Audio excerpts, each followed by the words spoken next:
Ya, Bapak Ibu, kita sambil menunggu Bapak Ibu yang lain yang mungkin masih di luar. Eh, Bapak Ibu, terima kasih banyak atas kehadirannya di Hotel Four Points. Ya, terima kasih juga Pak Ake, Mas Kisai, Pak Kisai dari USAID yang telah menyempatkan hadir di sini. Terima kasih sudah melunasi hutangnya Pak Kisai, hutang pantunnya perlu 5 bulan dari November ya, Desember, karena dulu hutangnya di depan Pak Sekda Prof. Depan Pak Sekda Prof di Hotel Claro. Jadi Bapak Ibu, kalau melihat kepada TOR atau kerangka acuan acara kita pada hari ini dan esok, itu ada 3 tujuannya Bapak Ibu.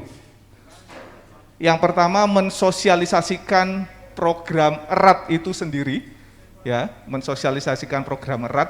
Beberapa mungkin sudah familiar, sudah pernah hadir karena sudah ada kajian dan acara pada setahun yang lalu. Tapi sebagian besar, apalagi yang dari kabupaten kota, mungkin baru kali ini. Ya, tujuan kedua adalah hendak mendapat kesepahaman, ya, menyamakan persepsi dan kesepakatan atas rencana implementasi program erat. Ya, rencana implementasi sendiri tidak simsalabim langsung jadi 1 tahun direncanakan, ya. Termasuk yang tadi saya sebut, tahun lalu kita bersama stakeholder di level provinsi di Hotel Claro, ya, dibuka oleh Pak Sekda Prof, itu juga memberi masukan atas rencana implementasi program erat selama 4 tahun ke depan, ya. Dan yang ketiga, tujuan ketiga adalah menyepakati isu-isu prioritas nanti di tiap daerah. Jadi ada rencana dari program erat, hasil kajian dan hasil co-design perencanaan partisipatif di tiap provinsi. Nah, Bapak Ibu juga punya isu-isu prioritas. Itu kita akan coba lihat kira-kira esok kesepakatannya seperti apa untuk kegiatan dan subkegiatan di masing-masing kabupaten kota dan juga di level provinsi, ya, selama 4 tahun ke depan. Jadi itu tujuannya. Launching program secara nasional sudah dilaksanakan 16 Maret lalu, ya, di Jakarta. Ini seri kick off atau launching di level provinsi, ya. Yang pertama di Sumatera Utara minggu lalu, Sulawesi Selatan hari ini, Rabu di Banten, kemudian Rabu depan di Kalimantan Barat, ya. Setelah Lebaran Jawa Timur dan NTT, 6 provinsi erat. Baik, saya akan mempersilahkan Pak Erman Rahman selaku Direktur Program Erat untuk sharing kepada kita semua apa sih sebetulnya program Erat USAID. Karena kan tak kenal maka tak sayang maka tak berjuang. Berjuang untuk mewujudkan tata kelola pemerintahan yang kuat, ya, efektif. Terima kasih Pak Erman, silakan. Baik, terima kasih Hari. Assalamualaikum warahmatullahi wabarakatuh. Selamat siang Ibu Bapak sekalian, dan sekali lagi terima kasih banyak atas kehadiran Ibu Bapak sekalian di ruangan ini. Saya tahu perjuangan untuk mencapai ke ruangan ini pada hari ini tidak semudah biasanya karena sedang bertepatan dengan adik-adik mahasiswa ini sedang melakukan unjuk rasa di berbagai tempat di Makassar ini.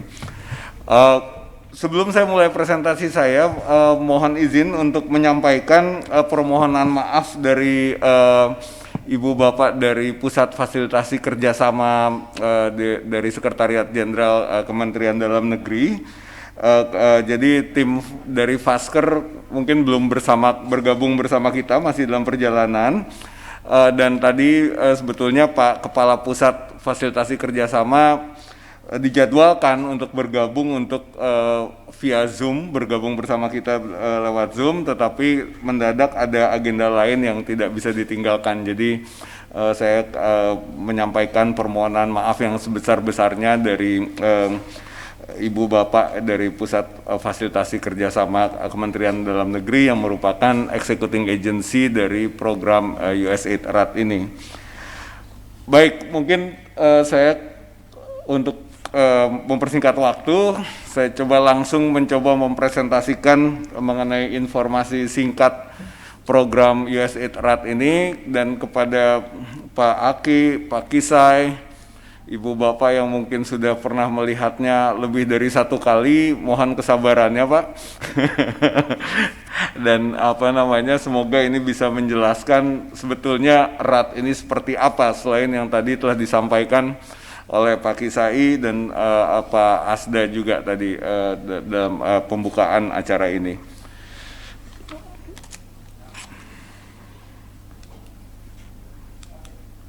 Baik, secara umum program RAT ini kita bekerja sama dengan Pusat Fasilitasi Kerjasama Kemendagri di tingkat pusat selaku executing agency dari program USAID RAT, serta ada beberapa implementing agencies yaitu Kemendagri, berbagai komponen, berbagai Direktorat Jenderal di bawah Kemendagri, Kemenkeu, terutama Direktorat Jenderal Perimbangan Keuangan, Bappenas, baik dari sisi regional maupun dari sisi evaluasi, serta Kemenpan RB dari 2 kedeputian, Deputi Pelayanan Publik, serta Deputi Reformasi Birokrasi, Akuntabilitas Aparatur, saya lupa panjangannya, RBAAP apa ininya.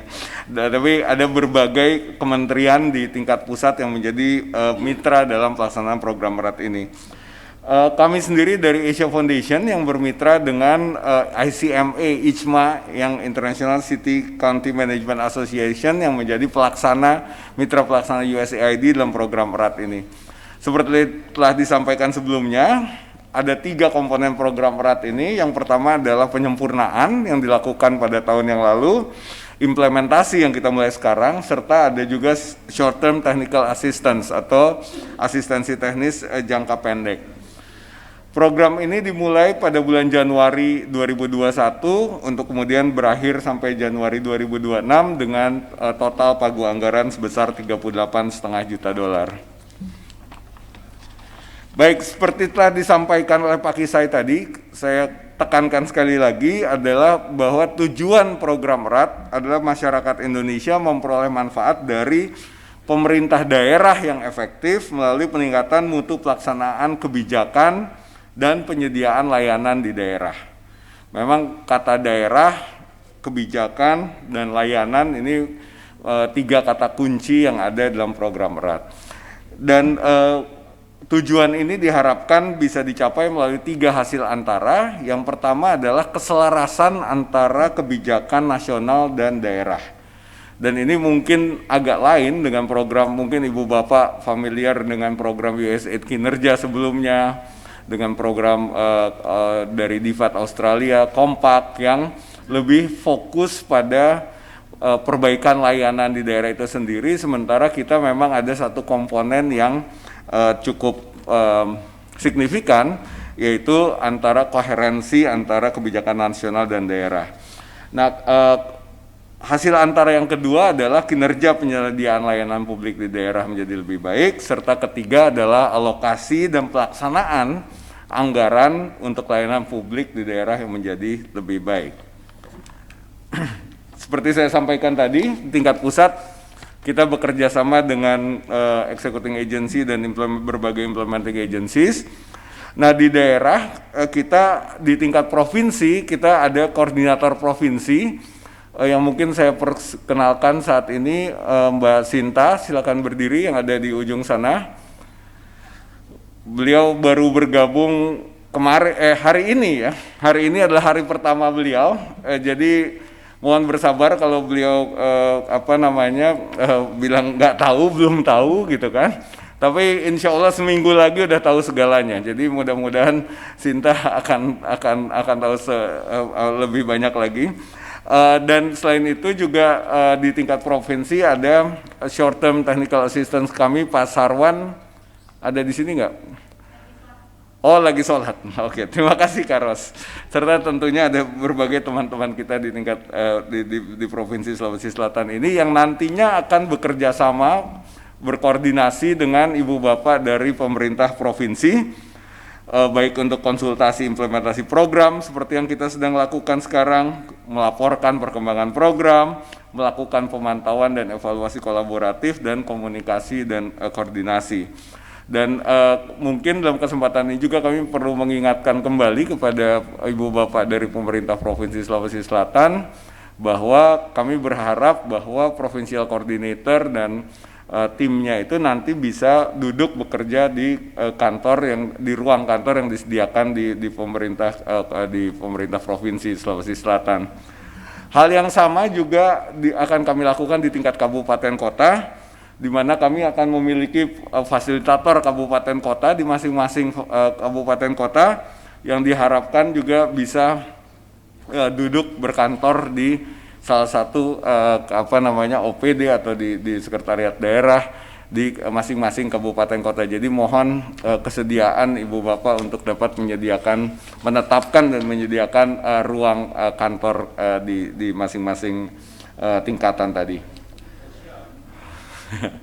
Baik, jadi seperti disampaikan tadi, erat ini memang dilaksanakan di 6 provinsi yang menjadi prioritas USAID, yaitu Sumatera Utara, Banten, Jawa Timur, Kalimantan Barat, Sulawesi Selatan, dan Nusa Tenggara Timur, di mana di masing-masing kabupaten, di masing-masing provinsi kita memilih 5 kabupaten kota.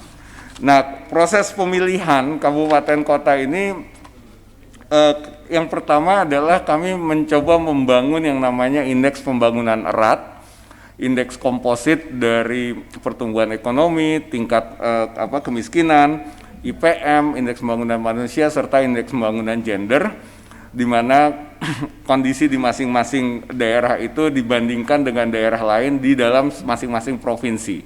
Untuk kemudian kita urutkan dan kita bagi 3, yang leading, yang berkembang sedang, dan berkembang rendah. Dan kemudian langkah berikutnya adalah kami juga memilih kabupaten, mengusahakan untuk mencari kabupaten kota yang melakukan pilkada pada tahun 2020. Mengapa demikian? Karena program erat baru dimulai, kita berharap ada overlap yang cukup panjang antara program erat dengan RPJMD di masing-masing kabupaten kota.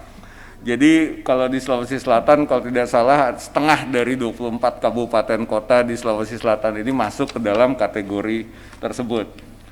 Nah, ini adalah indeks pembangunan erat, yang warna biru itu leading, yang abu-abu itu sedang, dan yang merah ini yang berkembang rendah, dan yang warnanya tidak kabur itu adalah yang melakukan pilkada pada tahun 2020. Nah, di antara 12 kabupaten kota ini kami memilih 5 kabupaten kota yang memang kita memang dari pertama dari sisi desain berbeda dengan program lain yang mungkin kita tidak mencari kabupaten kota di mana posisinya tingkat pembangunannya relatif rendah, tetapi juga merupakan representasi dari berbagai tingkat pembangunan di masing-masing provinsi.